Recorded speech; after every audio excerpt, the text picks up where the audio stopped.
duteraniye hano twateranijwe n'ibyago twagize mu muryango bugufi, umuryango wa Nduwamungu Paulina na Ndemezo n'abana babo bari ahangaha, ndetse n'undi ukirimo gutunganya ibindi bikenewe hariya mu nzu. Ni umwanya w'agahinda ku muryango mugari w'abanyarukumberi bose, umwanya w'agahinda ku muryango mugari w'abanyarwanda. Inkuru y'urupfu rw'uyu mubyeyi wacu yashenguye imitima y'abantu, yaba bari mu Rwanda yaba bari hanze y'u Rwanda. Biragaragara kubera yuko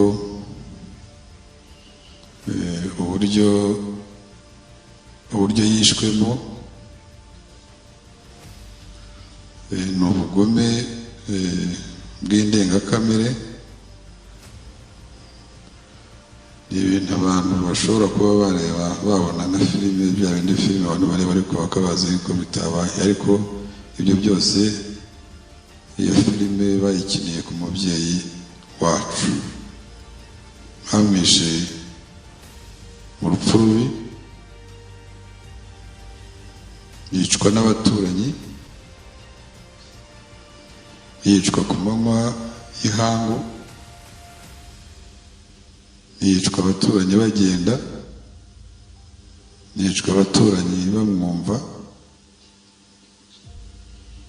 Nta n'umwe wigeze wumva iryo jwi ritabaza kugira ngo amutabare. N'imodoka ivuga buhoro hano ku muhanda irimo irumvwa, umuntu arayumva. Iyi mikoro yanjye ndimo ndavuga buhoro, ntabwo baturutse kure. Bivuze uburyo yagambaniwe n'uburyo bukomeye cyane, kuko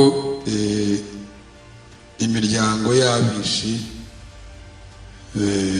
imiryango ikomokamo abamwishe, ndahamya yuko wenda kuza hano ntibabishobora, ariko barimo baranyumva.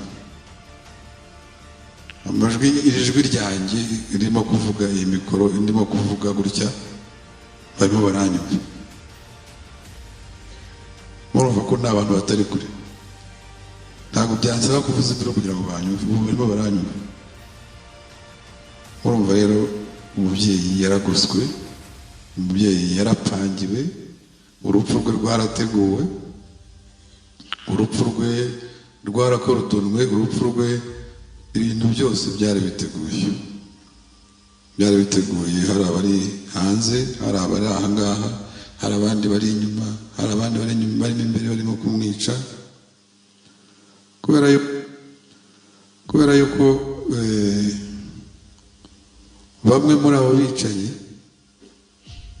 bari mu bantu bafashe ya mbere yo kuyobya uburari, bayobya umuryango, bavuga ngo hari abantu bababwiye ngo bumvise ngo hari abantu bababwiye ko umukecuru bamubonye ngo mu mirima hariya ngo ameze nk'umuntu wasaze, bategura yuko nibazamubura bazabona yuko yiyahuye mu mazi, kuko aho hantu bavugaga biyaga. Bati twabonye, batubwiye ko bari bahazi. Rero baradushinyaguriye, ariko kubw'Imana, kubwa maraso yabatakiye bakanga kumwumva, amaraso yakomeje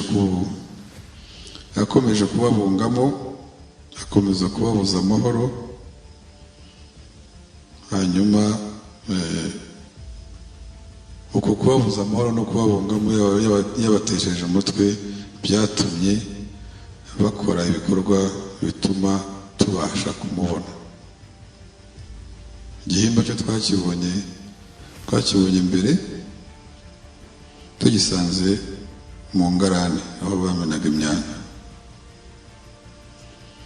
Uyu mubyeyi mu kumwica baritonze, bafashe umwanya bamwica nabi uko babiteguye, bamuhamba muri iyo ngarane, batunganya naho bamwiciye, bafashe umwanya uhagije kubera yuko bari bafite neza umutekano wo hanze ku mihanda yombi.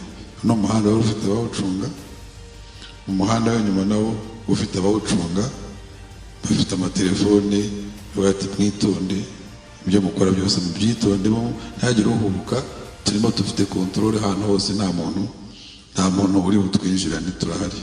Bituma bakora ibyo bashaka byose, bituma bamwica uko babiteguye kose. Nagira ngo hari urujijo rwagiye rubaho. Ntabwo umubyeyi wacu nubwo yari afite intege nkeya, nubwo yarwaraga, ariko ntabwo umwana umwe w'imyaka 19 ashobora kuba yamwica wenyine. Ntabwo byashoboka kubera ko urebye ukuntu bamushinyaguriye n'uburyo byakozwe, ni operasiyo idashobora kujya munsi y'abantu 5 babaye bakeya. Ariko twizeye ko inzego zacu zizakomeza kubashaka kandi bazaboneka. Babaye bakeya, abantu bashinyaguriye umukecuru ntabwo bajya munsi ya 5. N'akazi ubona bakoze n'uburyo bakitondeye ntabwo bajya munsi y'abantu 5. Uyu mukecuru rero njyewe navuga ngo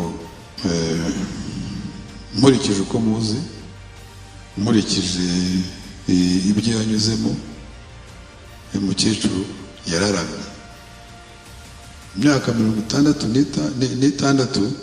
Uyu mukecuru yararamye imyaka yabayeho, navuga nubwo twese twayibayeho tutariho,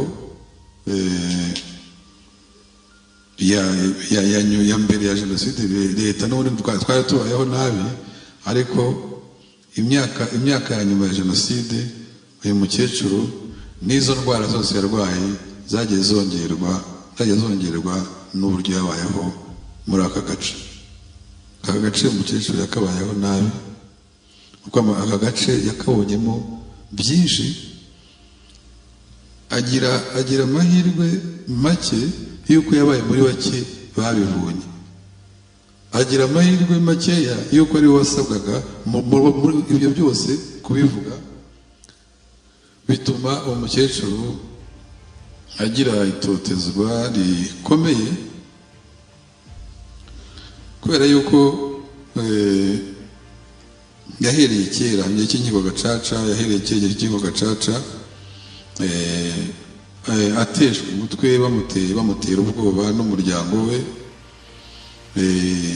babyuka buri gihe bakirwa n'amataragite babwira igihe bazabicira, bagenda babagera iminsi yo kubica. Byarakomeje rero kugeza ejo bundi ubwo bamwicaga urupfu rubi cyane, urupfu rubabaje. Abo twaganiraga ejo bundi narabwira ngo ntabwo nzi ikintu rukumbere yacu tuzabigenza.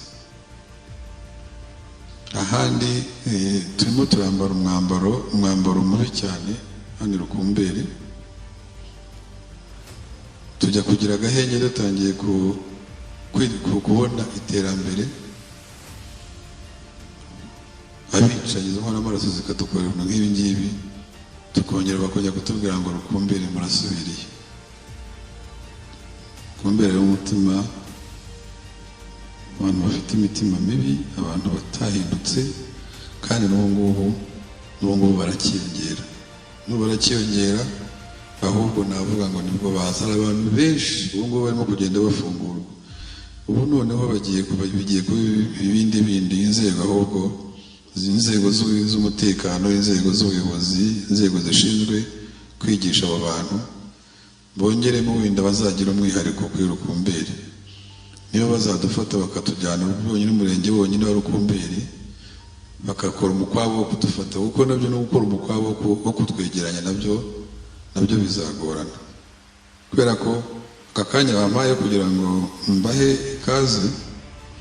Harimo abo twabanye ku kiriyo iminsi myinshi itambutse twagiye tuganira, ariko harimo n'abandi baje wenda uyu munsi. Baje uyu munsi nagira ngo mbabwire yuko ubwa mbere nasabye abapasiteri amasengesho yo kweza ubutaka bwa Rukumberi. Niba harimo n'abandi bashyashya mwaje mugerageze, niba ndababona ubu butaka bwa Rukumberi bukeneye amasengesho yo kubweza pe. Ntabwo buhaga amaraso. Ahandi urajya mu karere ka Musanze, wajya kuri Google ukabona ibirunga n'ingagi, wajya za hehe za Nyaruguru ukabona za Kibeho ahantu bagiye gusenga, wajya hano hose ukabona ibikorwa bagiye bashyira, ariko wandikamo Rukumberi Kiringi, Rukumberi baciye umuntu umutwe, Rukumberi. Twebwe twabaye abasitari b'ubwicanyi. Kwicana tu nibyo bigiye kuzajya bituranga, niyo kirangantego cyacu cya Rukumberi.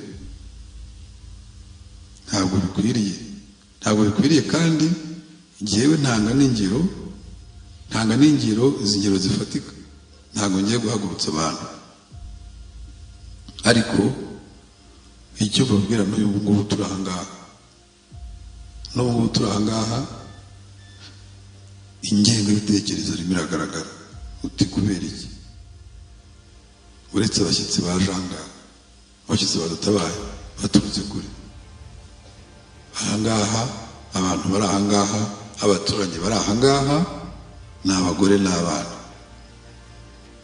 Njyewe mvugisha ukuri rega, kandi kuri rwose abanyakubahwa abayobozi muzakundindire batazakunda imbere. Abantu bari ahangaha, abaturanyi bari ahangaha ni abagore n'abana. Bivuga niba atari ikindi, bashobora kuba barimo kwikeka ko aribo bishe uyu mubyeyi, bakaba banze no kuza kwifatanya n'abandi. Ibi bintu ntabwo ari byo. Niba nta nkomanga ufite ku mutima wawe, waje ugatabara abantu, ugatabara abavandimwe, harya wowe ugize ibyago bizagenda bite? Twebwe ntabwo tuzohereza abagore nabo bazaze kwitabara. Ntabwo abagore ubundi bari bakwiriye kuba abagore bajya kwitabara. Abagore ntabwo bajya mu mujisho, abagabo nabo bajya mu mujisho. Ariko abavandimwe ahangaha ibintu birakomeye. Rero icyo gihimba tukimara kukibona tumaze kubura umutwe, twongeye gucika umugongo, twongeye kugira ikibazo. Turavuga uti ibingibi turabigenza gute? Ariko abayobozi, inzego zose dushima cyane n'uyu mwanya n'ubu duhagaze ahangaha, tuzakomeza kubivuga, tuzakomeza kubisubiramo. Inzego zacu z'umutekano, ibyo bakora byose ntabwo bishoboka, ntabwo bashobora kuzacika. Inzego zacu z'umutekano zakoze ibishoboka byose, kugeza ubwo twavuze ngo noneho ubwo tubonye umutwe w'umubyeyi wacu turishima, tubiruhutse ukagira ngo tumubonye ari muzima, kubera ko twagize agahinda ko kuzashyingura umuntu tuzuye. Tubonye umutwe turavuga tuti Afazari, reka tuzamushyingura turira, ariko dushyingura umuntu tudakeka ko byibura ejo dushobora kuzashinyagurirwa tukabona wa mutwe we baje bawushyizeho bashyiraga amataragiti. Byose byarashoboka ko umugome nta kintu atagukorera. Umugome ikintu cyose kikubabaza, ikintu cyose kiguhangayikisha yakigukorera, kubera yuko ntabwo bakwifuriza ibyiza. Inzego rero zose z'umutekano twabanye nazo kuva ku munsi wa mbere, ziradutabara, zigerageza no kuvumbura no gutahura n'umwicanyi.